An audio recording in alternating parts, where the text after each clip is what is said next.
The more you observe, the more you learn. And the more you learn, the more you grow as a person. I guess observation is a very highly underrated trait and we really need to start observing things. Let's take an example. We book a cab and we are going to office which is like 30-45 minutes away from our home.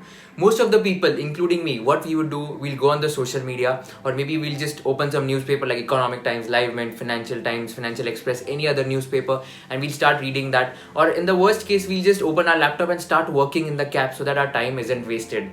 And I think it becomes important sometimes just to stay away from all these things and just enjoy whatever is there around us. So just open the window and see and observe what are some of the things happening around the place. So my dad always tells me that you should start observing things because they might help you in any other manner. Like they might connect your dots and you wouldn't even realize.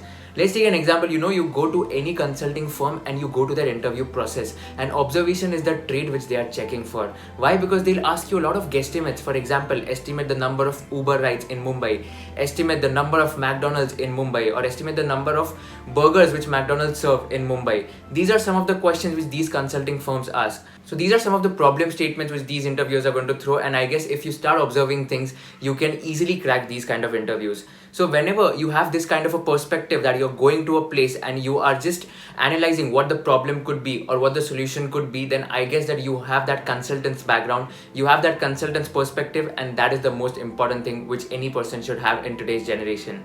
So, like when I was interviewing Suresh Prabhu sir, he also said that all the CAs or maybe everyone, they should have that kind of a mindset that they are advisors to the clients and they aren't just for compliance purpose. Like they aren't made just for filing income tax returns or doing the tax audits.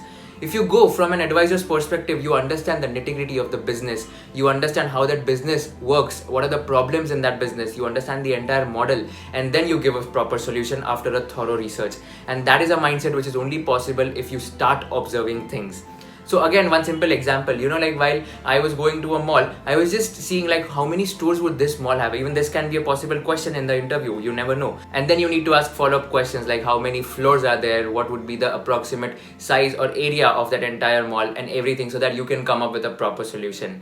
So this is a highly underrated trait, and let's start observing things. If we start observing things even in our own locality, that is going to help all of us to learn new traits, learn new habits, and just keep learning from everyone around us. So let me give 3 examples of people because of whom I was able to learn the art of punctuality, which is very, very important in today's generation. Because if you are punctual, then only it shows that you're respecting the other person's time. The first one is my milkman. So he used to come at 7 a.m. sharp. So I had this routine that I'll go for a morning walk at 6:30 a.m. and I'll be back at my house at 7 a.m. sharp. And that was the half an hour morning walk which I always used to do when I was in Nasik. And at 7 a.m. sharp, I used to be down and the milkman used to keep the milk packets right outside the door of my house. And I used to ask him that why have you never been late? And he used to reply that अगर मैं late आया तो आपका 5 minute या 10 minute चला जाएगा. So that was his reason. So he was telling that my time would get wasted and therefore he never reached late. I was just awestruck at that moment when I asked him this particular question and the reply which he gave. Similarly, the maid used to come at 8:15 a.m. sharp. As I've told you that I used to take break from 8:15 to 8:30 a.m. And I used to ask my maid that how are you so punctual? Like I used to ask her कि आप रोज 8:15 a.m. को आ जाते हो तो आपको कभी ऐसे नहीं लगता कि थोड़ा लेट आए तो कुछ नहीं होगा. तो she replied that अगर मैं लेट आई तो आपका पढ़ाई का 5-10 minutes routine बिगड़ जाएगा और वो मुझे नहीं चाहिए. And I just pondered at that point of time that like this is a trait which we really need to learn from these people. No matter like if they are milkmen, if they are maid or any other person, you really need to value their traits, what they are doing, their work, and you really need to value the traits which they have and which we can inculcate in our own lives. And the last person who has been my role model since childhood, so my dad, he is the master of time management, and because of him, the self-discipline and time management thing has been inculcated into me. He has never ever reached his office late even by a minute or two, and whenever there's an important meeting, he'll ensure that he'll reach that particular place 5 minutes in advance. So that is the planning which he has. And when I asked him that what is it if you reach late, if that person is not that big, or even if you go late, that person is not going to tell you anything, so why not go 5 minutes late? So he replied that if you are going late, it means that you aren't respecting time, and it shows that you don't respect that other person's time as well. Next time if you go 5 minutes late, that other person would also be 5 minutes late, and this would happen forever. So in order to respect other person's time, you ought to be punctual, and that is the lesson which I have received. Even during my articleship days when I used to reach office by 10:30 a.m. One day I reached by 10:40 a.m. and there was an important client meeting. I was stuck in traffic and that was the reason I reached the office 10 minutes late, and my senior explained me the same thing, that you really need to value other people's time, otherwise there won't be any chance of you being successful. Professionalism comes with punctuality, and I think that being punctual is nothing but being professional. So that's the thing which you really need to get from this particular talk. So talking about academics as well, if you are punctual and if you are professional, trust me, if you have that particular routine that you have to study for 2 hours and 6 slots of 2 hours would be there, then no one can stop you from studying for those 2 hours as well. If you are punctual, automatically your mind or body would be positioned in such a manner that you will start studying at 7:30 a.m. sharp if you have decided that you ought to start studying at 7:30 a.m.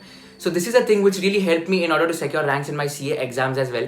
And I guess this trait, if you just incorporate this in your daily routine, I guess this can create wonders in your life. So this is a trait which is highly underrated. And if you just try to practice this, definitely it's going to create a lot of wonders in your life. Ultimately, the point is that you have 86,400 seconds in a day, and you can't afford to waste any particular second because you have something to achieve in your life. So what I feel is that you should never ever destroy time, because if you destroy time, ultimately time will destroy you one day. So I guess this will sound harsh, but then that is the bitter reality, that you really need to be productive, stay productive, and productive is nothing but doing that thing which matches with your ultimate goal. So if you're doing something which matches with what you want to achieve towards the end, then that is a thing which is productive, and that's my definition. And I guess if you just follow these traits, no one can stop you from growing. You know, a lot of people are there who might be jealous of you, or maybe there are other people who are growing. But the most important aspect to learn is that instead of being jealous, start getting inspired. Start valuing their traits, start valuing what they've achieved in their lives, and try to learn and try to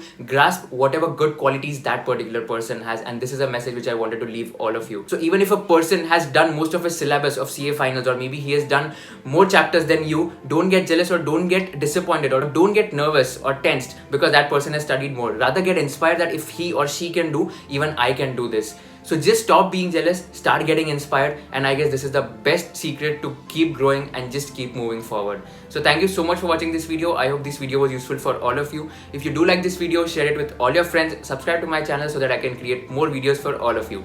Thank you so much for watching this video. See you in the next video.